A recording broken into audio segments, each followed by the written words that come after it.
Welcome to Ask Gwen, and the teacher in me has to put this parental guidance on this podcast. As you know, those of you that don't know, I experienced the fairly similar situation to my guest today, Tina. My mom died of viral meningitis.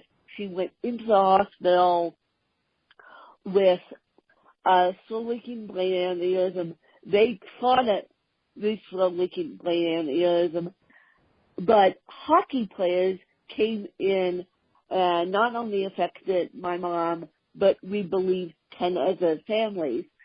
So today we're going to talk about life support and the end of life.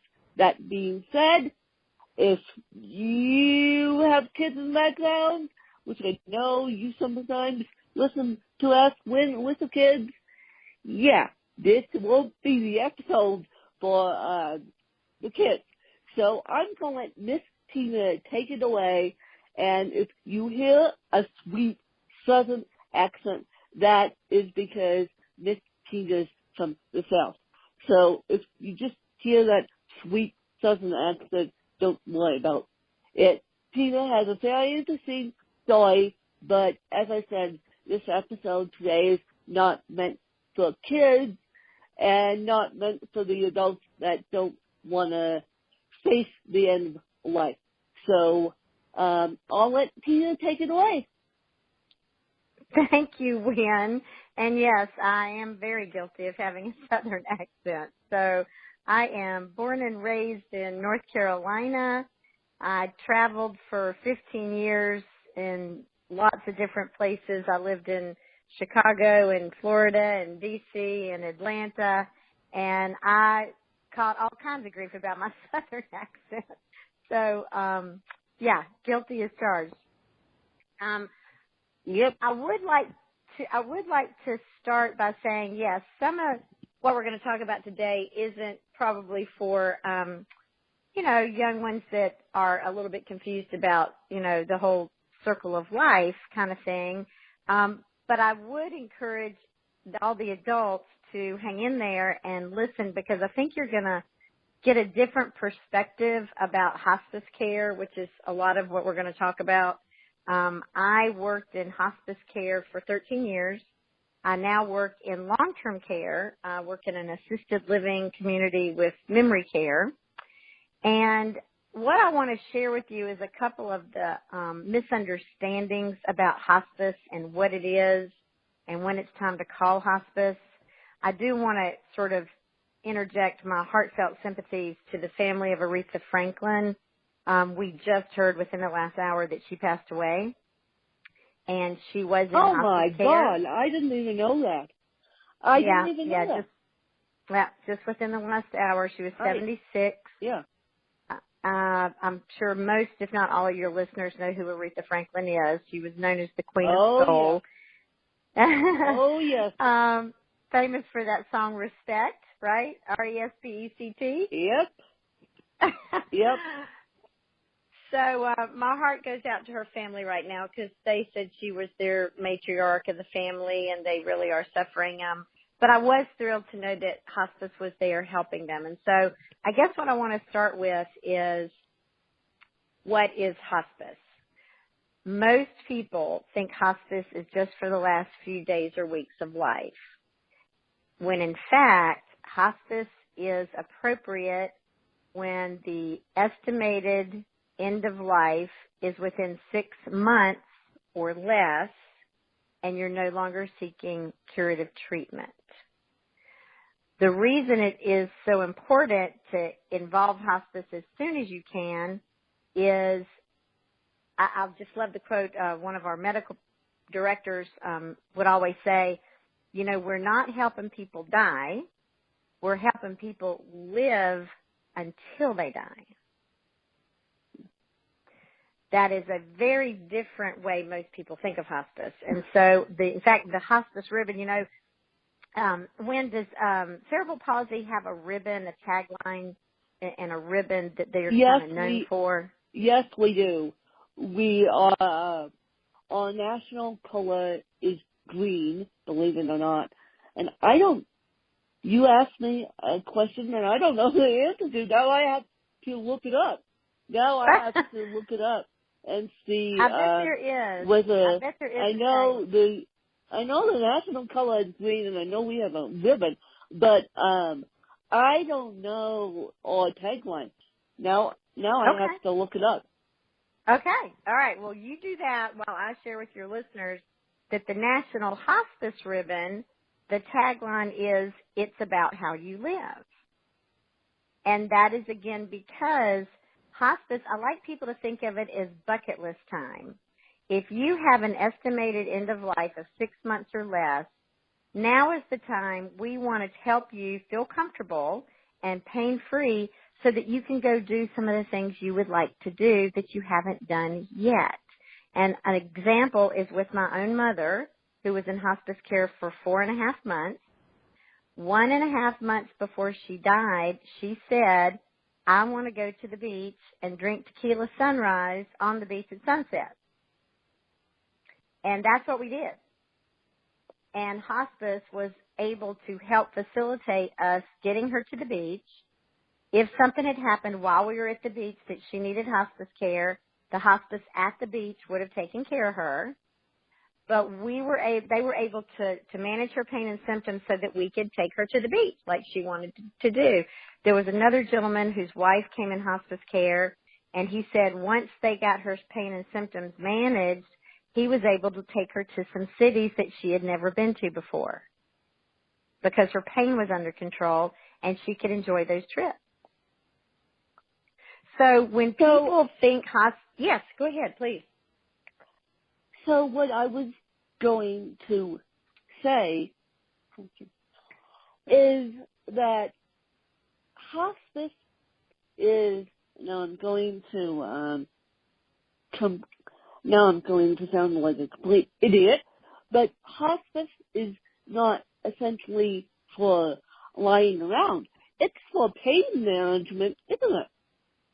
It's exactly right. I did not realize that until today. Yes. See, Tina, yes. You taught me something. Oh, listen, before we're done, hopefully I'll teach you and your listeners several things that you don't know what you don't know. But here's what I want you to know. Hospice and palliative care is a specialty, just like cardiology is for heart, oncology is for cancer. And the specialty for hospice and palliative care is pain and symptom management. That is their job. That is their specialty. And that word palliative is a kind of a long, strange, hard to say word, but the root word palliate simply means to ease. So hospice and palliative care help people manage their pain and symptoms so that they can make the most out of every day they have left on this planet. And I also want to interject when nobody knows when somebody's going to die other than the dear Lord above, but when the doctor's best guess is it's a 6 month or less prognosis and they're no longer seeking curative treatment, that's when you can start involving hospice. And let's say 6 months comes and the person is still with us, which is great, and we love it when that happens. The doctor once again says, okay, do I think we're still in a 6 month window to end of life? And if the answer to that is yes, in my professional opinion, I think we're 6 months, the end of life will happen in 6 months, then the program just rolls forward. So some people are in hospice care for years. So now I have a question because I said at the top of this podcast that my mom was not my stepmom. My stepmom, who I love dearly, is still with us and still active and still kicking. But my biological mom was, and she said to me, as we were going to an appointment one day, she said to me, if anything were to happen to me and I was placed in a medically induced coma, I don't want to be on coma care as long as I have to be. I mean, I want to be taken off ASAP and die, essentially. But I have a funny feeling that since she got viral meningitis, should we as a family, should I involve hospice and taking her out of the hospital? I mean, what first of all, in that sense? What do you do in that sense? Because as I said, she was recovering from a brain aneurysm before she got viral meningitis. Yes. Yes. So your mom, her illness happened at the 11th hour, completely unexpected. Like you said before, I think you hit the record button, is she was on her way to rehab. And she was doing great. So nobody had a clue she was going to get meningitis and die. That was a very last-minute, horrible, unexpected situation. Yeah, it was. And I think you also said before you recorded that, and you were afraid you were going to have to take her off life support, but she passed away before she ever went on life support. Yeah. Yeah. Okay. She passed away on life support, and I swear to God, she because my family, you guys don't know this, but my family came up in the middle of the night. They actually came up in the middle of the night to get me, and they scared me half to death, actually. Her sister, my dad came. I had someone staying with me, and her sister, my dad, and her brother came home. They left Denver at 5, and they came here. All they said to me after walking in my room at midnight and scaring me half to death because I was dead asleep, they said to me, "Mom's so sick," and this is going to make me cry. "Mom's so sick that we have to leave in the morning." So what I remember is driving down to Denver and essentially saying goodbye because my mom made it. My mom was the strongest woman ever. And for those who knew my mom personally, you guys know this. But my mom decided to not let herself go until I got down there. Oh. I swear to God. I don't doubt it. Was still going, and then once I got down there and said my piece, she passed away the next day. Yeah. I got down there August 11th. Her machines were still August 11th to 2010. Her machines were still going. We were all able to kiss goodbye, and we were all able to say the piece. And then she died August 12th, 5:45 a.m. Well, I got goosebumps when you said she waited for you, because I'm sure that's exactly what she did. She waited. She waited. Yeah. I swear, because both her sisters couldn't believe it. I'm like, yeah. I swear, both the sisters couldn't believe that her machines were still going. Obviously, she was medically induced by this point, and obviously her heart rate was going down, not up. Mm-hmm. But she waited until I got down there. Yes, she did. Yes, she did. Yeah. So to answer your question, what's so beautiful is that she said to you before. Now, was it your mom or your stepmom? I'm a little confused when you said you were in the car headed to the doctor, And she said, if something my happens to me. biological mom. My Okay. biological mom, and I know exactly where I was standing. I was standing in my front hallway, and she always said to me, my jewelry would go to you, which I still have. My clothes would go to my sisters, which the sisters didn't want to take, and so we ended up consigning those. And then she dropped the bomb. She said, if anything were to happen medically, I'm not afraid of death. Taking me off life support ASAP. Mm-hmm. And the reason I applaud that is all of us have different opinions.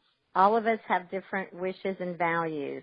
And the fact that she wanted you to know what her wishes were, we call that advanced care planning. So in advance of any of the unexpected, in advance of a horrible diagnosis, in advance of some sort of crisis, you really ideally want to have conversations with your loved ones to share with them what your wishes are, and you just kind of do scenario planning. You know, you can never know what's going to happen, but like, you know, if this happens, always do this, and if this happens, never do that, and if this happens, do this if it's going to get me on the other side of it. And you just kind of do scenario planning because we all feel differently, and that's great. That's fine. We all get to have our own wishes and opinions about what we want and when we don't want it anymore. So it's so important. You know, a lot of people put a lot of emphasis on getting documents done. So there's two main documents. There's a living will that has to do with life support, which includes ventilation and artificial nutrition hydration. And then there's a document called a healthcare power of attorney, which is when you pick a living, breathing person to speak for you if the day comes that you cannot direct your own care. So of the two, a lot of people are more familiar with living wills when, in fact, selecting that person to speak for you, if you're not able to speak for yourself, is really the most important thing to do. That's called a healthcare power of attorney. And so all that to say, having these kinds of conversations in advance of a crisis, you know, like if she had not said that and she had wound up on life support, you and your family probably would have been wringing your hands about what do we do, what do we do. But in this case, you didn't have to wonder because she told you. And so you would have had peace of mind. Yeah, she did. And she did not tell my dad. She did not tell my dad. I actually told my dad in the room with a social worker, my dad's brother, and her brother, when the social worker asked, or someone who was in the hospital asked, what are we going to do next? I said, right. I know my mom's wishes. That nurse looked at me like I was crazy. My dad agreed with me. And after he looked at me like, how did you know that? Because I said, Mom told me. Mom Isn't told that me. Beautiful? And he looked at me like, you're nuts to know these things. And I said, well, Mom told me, and here we go. We're pulling off life support. And so I think we were lucky. We were extremely lucky in two senses.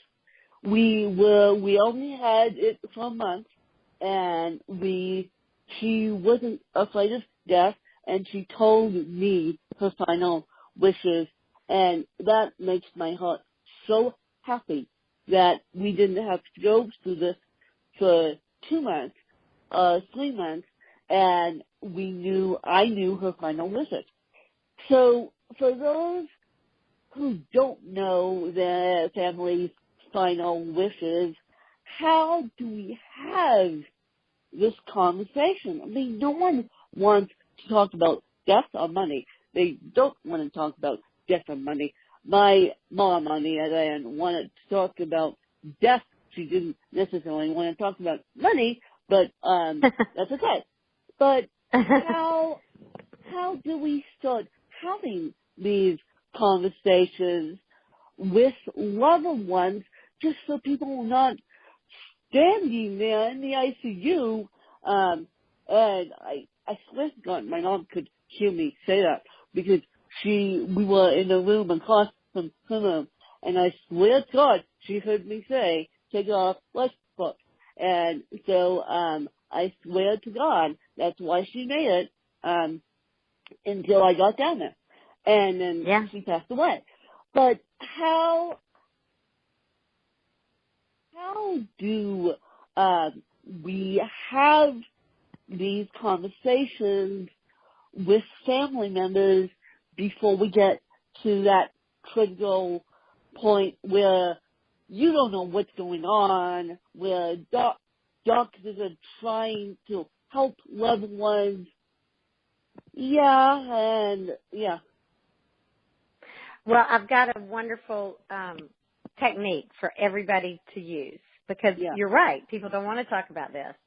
It's depressing. No. You know, it's the hardest, most sad, emotionally draining experience any of us will ever have is when we lose someone we love. But I will tell you, the grief counselors that work in hospice will tell you they can tell after the death when these conversations happened in advance and when they did not. Because when they happened in advance, there's such a peace and such a comfort level that the survivors have because they know they did exactly what their family member wanted.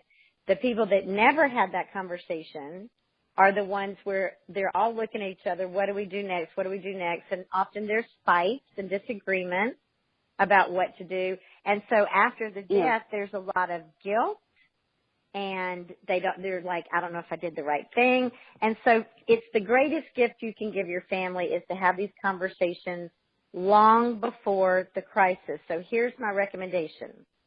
You get everybody around the dinner table. You describe for them your perfect last day on the planet. And when I say perfect last day, I mean pie in the sky, anything goes. And so, for example, I'm going to share with you my perfect last day. I am not proud of this, but I am very starstruck. I just am. So my perfect last day is I'm going to go to the Oscars. I'm going to attend the Academy Awards and see all those movie stars because I'm so starstruck it's ridiculous. After the Oscars, I'm going to go dancing to Frank Sinatra in some fabulous dancing club. I'm going to eat a steak and lobster dinner with a fabulous champagne. When it's time to go home and get into bed, I want somebody to put on Louis Armstrong's It's a Wonderful World so I can hear that in the background. That's my favorite song. I want somebody baking a cobbler. There comes out the southern part of me. Some kind of peach cobbler, blueberry cobbler. I don't care what kind, but some sort of cobbler so I can smell that. I have a list of people I want to be sure are there. And I've actually been married and divorced twice, so I have a little list of a few people I want to be sure are not there. I got a crazy cousin that I do not want there. And then I want somebody holding my hand. And I don't care if they have to do round-the-clock shifts. I want somebody holding my hand. That's what I want. So if you describe your perfect last day on the planet to your family, I can guarantee you are going to share things with them that they did not know were important to you. So it'll be a fun conversation, but it'll also be a meaningful conversation. And after you finish with your perfect last day, then you slide into, you know what, if the Mack truck were to hit and I can't speak anymore, here's what I want. Always do this. Don't ever do that. If this happens, do this. If that happens, do that. And again, it's just scenario planning. You can't describe or predict what's going to happen, but you can give them enough so that they have a sense of your values and your wishes. So should that day come, that unexpected situation where now you can't direct your own care, they have peace of mind knowing they heard what you said, and they don't have to decide because you already told them. It's your decision. It's not theirs. And they're just simply carrying out your wishes. And as soon as I told this, I guess, yeah, she was a social hospice worker nurse. As soon as I told this social worker hospice nurse what was going on, she had a sigh of relief. My dad had a sigh of relief. His brother, who was sitting next to him, had a sigh of relief. I had a sigh of relief. I could tell my mom had, and she was right across the hallway, had a sigh of relief. She was like, oh, Yes. thank God. Yeah, She was probably smiling in that bed across the hall when she overheard what you said. Because it's like, I swear, because it's like, what are we going to do next? And I said, I know what we're going to do next. She told me in the front hallway. She said, if anything happens to me, take me off life support. And that's going to be my prerogative too. If anything were to happen to me, take me off life support and take me out of my pain. Because I think, this will be my final thought, and then you can ask me a couple questions about anything. Yeah. I think that doctors, even though doctors, I love them dearly, I think that hospice in this case, in your grandmother's case, in my mom's case, would have been better because we at least would have had the pain management. I mean, doctors were, I know they were because, how could you do it? Doctors were feeding antibiotics left, right, and center, and they were also giving a G-tube left, right, and center. So I think in my mom's case, it would have been better to take her home and just call hospice up here. Right. That could have been the way it rolls. You know, I think you guys were working with a very unexpected situation and just doing the best you could do. Yeah, we were. You know, we were working with a very it was a situation. Yeah, it was a completely unexpected situation. It sure was. But for your listeners again, and then I would love to ask you a couple of questions. I think the key here is ideally have the conversations long in advance of the issue. If any of your listeners currently have somebody that is in an end-of-life situation, please don't be afraid to call hospice and ask them how they can help, what are the supportive services they can offer, because it's really not only about the patient, it's also about the family. So they sort of are taking care of the whole slot of you. And their goal is to keep your loved one as comfortable and symptom-free as possible so they can enjoy doing the things they love to do, whether it's going to the beach or simply sitting up in the bed and talking with their family, whatever that is. So just please educate yourself about the hospice services in your area and you know, find out what they can do to help and support you. And I know my hospice also offers nursing care as well. I know that because I've used them on the nursing end. Myself, I've used them on the nursing end due to I have cerebral palsy. So if you are lucky enough to have nurses who also do hospice care, that is the best of both worlds. Well, in fact, the hospice team involves a doctor, a nurse, a social worker, chaplain, volunteers, complementary therapies like music therapy, art therapy. So there's a whole team of people on the hospice team that will be there to support you. So speaking of your cerebral palsy, my girl, she's a dear friend of mine who does my hair, her brother has cerebral palsy. And that's my really only direct connection with somebody with cerebral palsy. He was born with it. Can you tell me, and I guess the other listeners, like, I assume you were born with cerebral palsy. Is that true? Is that not? Yes, what exactly I was. Is it? Okay. Cerebral palsy is a lack of oxygen injury at birth. So yes, I was diagnosed with cerebral palsy June 22nd, 87, which is also my birthday. So I've been living gracefully with this disease since June 22nd, 87, and I have been living with it for 31 years and functioning with it, and yeah. And so you seem to be on the higher functioning end of the spectrum of cerebral palsy. Is that right? I am on the moderate end. I am not low functioning. I am not high functioning, but I am on the moderate middle. Well, I have to say, I was looking at, listening to some of your videos and all the work that both you and Danielle together have done between your books and just the general, these podcasts and just your reaching out to people. It absolutely blows me away, all the fabulous things you've done in the past. What are some of the things you're working on in the coming year?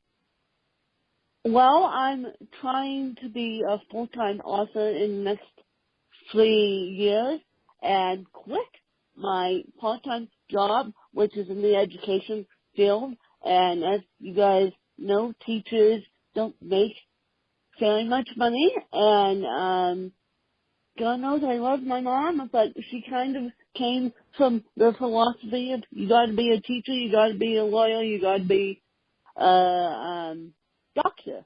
So yeah, even though her family was solo entrepreneurs to begin with,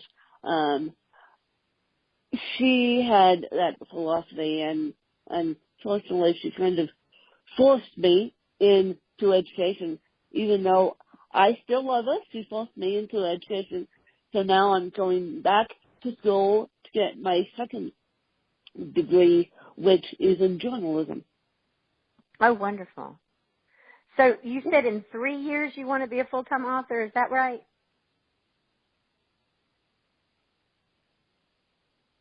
Uh-oh. Did I lose you? Hello? Wynn, are you there? Wynn. Oh, my goodness. I think I lost you. Wynn?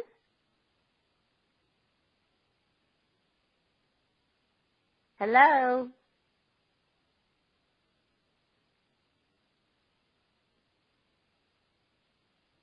Wynn?